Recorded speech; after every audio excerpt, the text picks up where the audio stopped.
হর হর মহাদেব বন্ধুরা, আমি অজয়।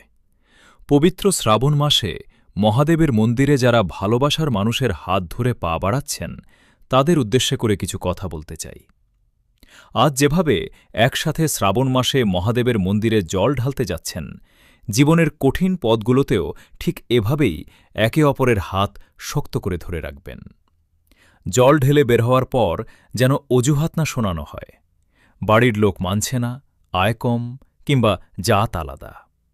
মনে রাখবেন, দেবী পার্বতী মহাদেবকে পাওয়ার জন্য বছর পর বছর কঠিন তপস্যা করেছিলেন।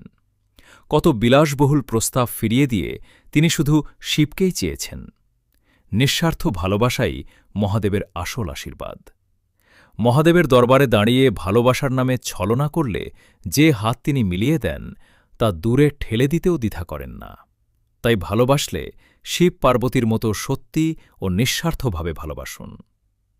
আজকের মতো এখানেই শেষ। পরের ভিডিওতে দেখা হচ্ছে।